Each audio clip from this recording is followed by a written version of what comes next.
নমস্কার বন্ধুরা, আজকে আমি তোমাদের সাথে শেয়ার করতে চলেছি মিষ্টি আলু বা রাঙা আলুর কেক। এর আগে তোমাদের কাছে আমি নানা ধরনের কেক রেসিপি শেয়ার করেছি, কিন্তু আজ দেখাবো মিষ্টি আলু বা রাঙা আলুর কেক। এখানে আমি 1 চামচ কর্নফ্লাওয়ার নিয়েছি, হাফ কাপ মিল্ক পাউডার আছে, হাফ কাপ আটা আছে, এখানে ময়দা নিয়ে আমি আটা নিয়েছি, আর হাফ কাপ চিনি পাউডার আছে। আর এখানে আমি বাটার দিয়ে করব, বড় চামচের 2 চামচ বাটার রেখেছি।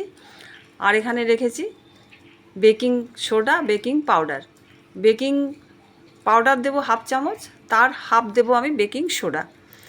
আর এখানে রেখেছি কিছু টুকরো করা বাদাম আর খেজুর, কিশমিশ। আর এগুলো কেকের মধ্যে দিয়ে আমি গার্নিশ করব, তাতে কেকটা কিন্তু খেতে দারুণ টেস্টি হবে আর দেখতেও সুন্দর লাগবে। তো কিভাবে বানাচ্ছি আমি এখন সেটাই তোমাদের কাছে শেয়ার করছি। দেখো, প্রথমে আলুগুলো আমি ছাড়িয়ে নিয়েছি সেদ্ধ করে। এরপর এই গ্রেটারের সাহায্যে আলুগুলো আমি গ্রেট করে নেব। দেখো, আলুগুলো একটু বেশি সেদ্ধ হয়ে গেছে, তাই গ্রেটারের সাহায্যে গ্রেট করে নিচ্ছি, কিন্তু এগুলো ম্যাশার দিয়ে ম্যাশ করে নিলেও কিন্তু সুন্দর হয়ে যাবে। তো দেখো, দুটো আলু এইভাবে আমি গ্রেট করে নিলাম।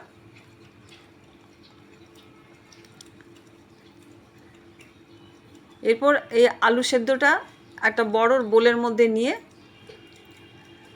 আমি খুব ভালো করে হাত দিয়ে আবার এটাকে মেখে নেব।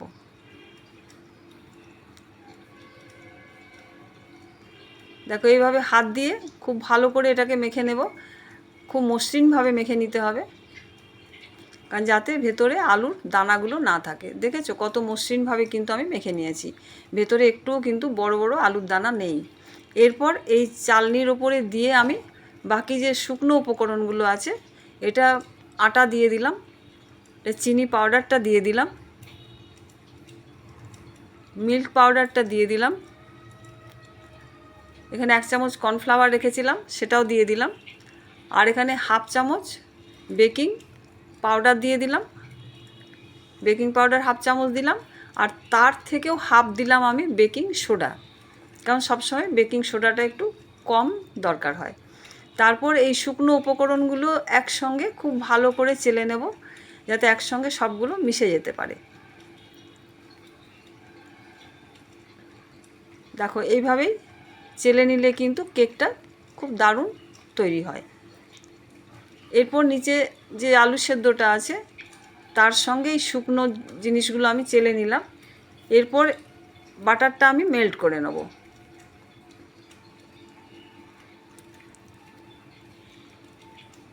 দেখো, বাটারটা সুন্দর মেল্ট হয়ে গেছে।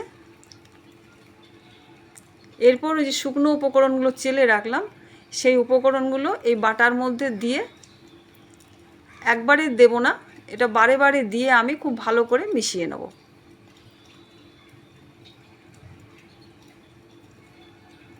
দেখো, এইভাবে বাটারের সঙ্গে দিয়ে খুব ভালো করে মিশিয়ে নেব। আবার কিছুটা দিলাম। এইভাবে একবারে না দিয়ে বারে বারে দিয়ে খুব ভালো করে এটাকে আমি একটা কেকের ব্যাটার তৈরি করে নেব। এখানে আমি একটু জল দিলাম, হালকা গরম জল। এই জলের জায়গায় কেউ যদি দুধ দিতে পারো তাতেও কিন্তু হয়ে যাবে। দেখো, এইভাবে আমি সুন্দরভাবে মিশিয়ে নিচ্ছি।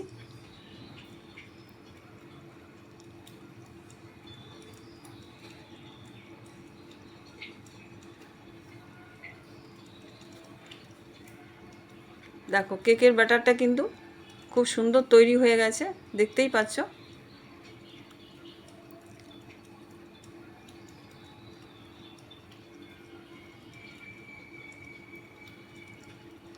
এরপর এটা এক সাইড করে রেখে আমি কেক টিনটা তৈরি করে নেব। এখানে বাটার পেপার দিয়েছি, বাটার পেপারের ওপরে কিছুটা বাটার লাগিয়ে রেখেছি।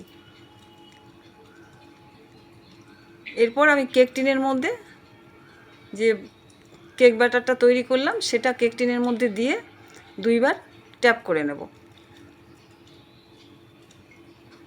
দেখো, 2 বার ট্যাপ করে দিলাম, কি নিচে কেক টিনটা নিচে পুরোটা বসে যাবে ঠিকভাবে।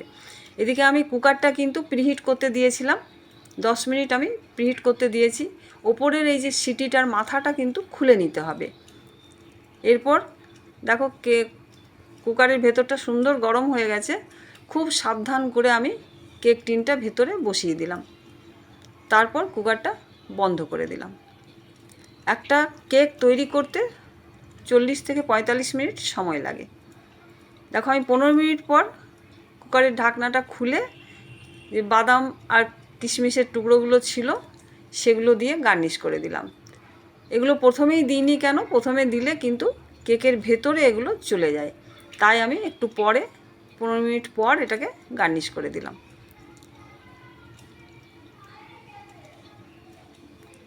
এরপর আবার আমি কুকারের ঢাকাটা বন্ধ করে আবার 30 মিনিট হতে দেব।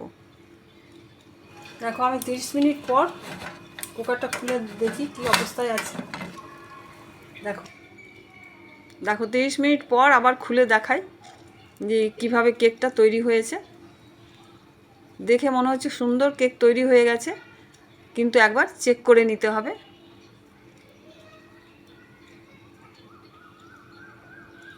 দেখো এখানে দেখা যাচ্ছে যে ছুরির আগাতে কিন্তু একটুখানি ব্যাটারটা লেগে থাকছে, তাই আরও 10 মিনিটের মতো আমি এটা ঢাকা দিয়ে হতে দেব। দেখো 10 মিনিট পর খুলে দেখাচ্ছি কত সুন্দর কেক কিন্তু একেবারে রেডি হয়ে গেছে। দেখো আর ছুরির গায়ে লাগছে না। এরপর আমি কেক টিন থেকে কেকটা প্লেটে তুলে নেব। দেখো কেক উঠে এসছে। এরপর বাটার পেপারটা আছে, বাটার পেপারটা খুব সাবধান করে খুলে নেব। দেখেছো কত সুন্দর মিষ্টি আলুর কেক তৈরি হয়ে গেছে। আমি এখানে একটা পিস কেটে তোমাদেরকে দেখাই যে কত সুন্দর পিসটাও বেরিয়ে এসছে। তো আমার এই রেসিপি তোমাদের কেমন লাগলো আমাকে অবশ্যই জানিও। এখানেই শেষ করলাম, টাটা।